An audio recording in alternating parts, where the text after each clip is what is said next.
Bonjour tout le monde, bonjour. Moi j'espère que ça va bien, même si bon, il y a beaucoup de bruit en ce moment. Presque trop, ça donne un peu mal à la tête. Je suis là pour dire ça va aller, c'est le concept qu'on a trouvé en janvier. Sauf qu'à l'époque, en vrai, ça allait en fait, je viens de me rendre compte. Des fois, je me dis, est-ce que je nous ai pas porté l'œil Mouloudin? Moi, j'ai dit ça va aller parce qu'il faisait froid, parce qu'il faisait nuit tôt. C'était logique, il y aurait le printemps après, j'allais m'en sortir avec mon ça va aller. Et là, je suis obligé d'adresser des choses plus graves.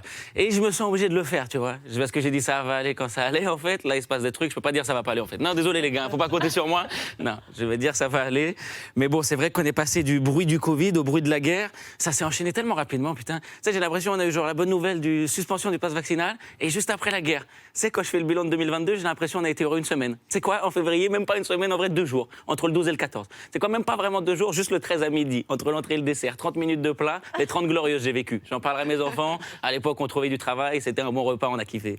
Mais bon, là, maintenant, j'essaie de m'intéresser un peu à ce qui se passe. Dans tout ce bruit-là, j'essaie de donner mon attention au bon endroit. J'ai essayé d'écouter des historiens. Tu vois, ça m'a plu parce que comme ça, j'essaie de comprendre un tout petit peu comment peut-être politiquement on a pu en arriver là et plus juste me dire je crois que Poutine il est fou. Ça m'a fait du bien de juste pas être dans cette mentalité de peur de Poutine parce que bon, ça fait un peu du bien. Mais c'est vrai qu'en même temps, c'était aussi agréable de juste se dire Poutine était fou. Je comprenais aussi. Tu vois, je me disais vas-y, le confinement il a duré trop longtemps. C'est ça. Deuxième confinement était trop dur. Le poteau l'a serré. Voilà. À un moment donné, il a tapé son nom sur Google en déprimé comme on a tous fait. Il est tombé sur des frites avec du fromage, un plat canadien. Il a dit wesh, les Américains ils veulent me faire. On pourra pas dire c'est moi j'ai commencé. Hein. J'imagine qu'il est dans un bureau, dans un angle, mais tu sais de la Russie tout entière. Derrière lui, il y a tous les Russes qui l'entendent. Non, c'est pas ça, je crois. Faut essayer de s'intéresser aux historiens pour un peu comprendre. Mais bon, il a serré, frère. Mais bon, en tout cas, j'essaie de trouver à qui accorder mon attention. Je vous écoutais parler de ça, comment notre attention peut être un peu, tu vois, dans plein de choses. Parce qu'en ce moment, il y a aussi le bruit de la campagne présidentielle, tu vois. Et là, j'essaie d'accorder mon attention aux bonnes personnes, parce que parfois, j'ai un peu peur quand je vois le débat présidentiel. Tu vois, c'est dans 1 mois l'élection. On est censé être au cœur de la démocratie. Et des fois, j'avoue, j'ai plus l'impression de regarder un concours d'éloquence qu'un débat d'idées, tu vois. Ça y ressemble, concours d'éloquence, débat d'idées. Mais le concours d'éloquence, j'ai l'impression qu'on fait plus attention à la forme qu'au fond. Et là, j'ai l'impression que c'est ça. Et moi, franchement, à ce jeu-là de qui on doit élire le plus éloquent, moi, je sais pour qui je vais voter en vérité. Puis on élit Oxmo directement, on prend pas la tête. C'est lui le plus éloquent, président Pucci, ça claque ou pas? Franchement, même Oxmo, quand il a un cheveu sur la langue, il est stylé son cheveu, je te jure, c'est un cheveu tout soyeux et tout, non vraiment.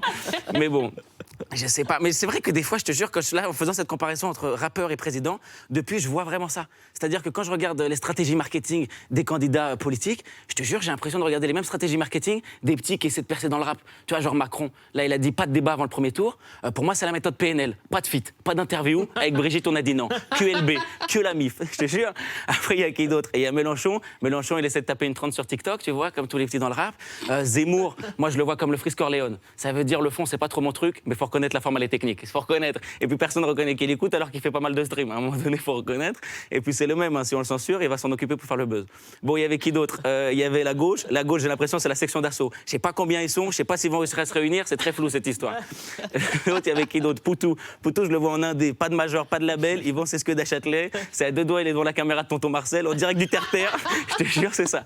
Bon, après, il y a qui d'autre? Il y a Marine Le Pen. Marine Le Pen a fait des gros scores alors que c'est une femme. Ça, je trouve ça intéressant. Parce qu'à un moment donné, j'avais l'impression qu'il y avait une misogynie dans la culture française où on ne voyait pas une femme devenir présidente. Un peu comme dans le rap, à un moment, il y avait une misogynie. Les femmes, on leur disait que le refrain. Tu vas te rappeler de ça. Maintenant, j'ai l'impression, Marine, c'est la seule qu'on envisage à faire tous les couplets.